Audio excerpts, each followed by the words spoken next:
রমাদান মাসকে কেন্দ্র করে আমরা বিভিন্ন নেক আমল করে থাকি। এর বিশেষ ঘটনাটা কি, বিশেষত্ব কি? আল্লাহ পাক এর উত্তর দিয়েছেন সূরাতুল বাকারা এর 185 নম্বর আয়াতে।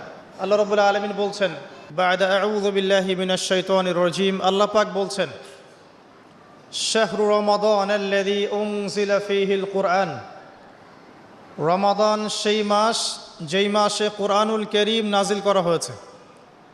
কি নাজিল করা হয়েছে? রমাদান সেই মাস যেই মাসে কুরআনুল কারীম নাজিল করা হয়েছে। হুদাল লিন্নাস, পুরো মানব জাতির জন্য হেদায়েত স্বরূপ।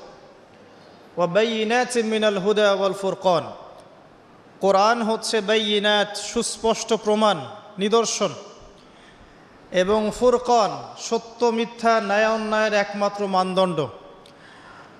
সত্য মিথ্যা, হক বাতিল, ন্যায় অন্যায় এর মানদণ্ড কি মানুষ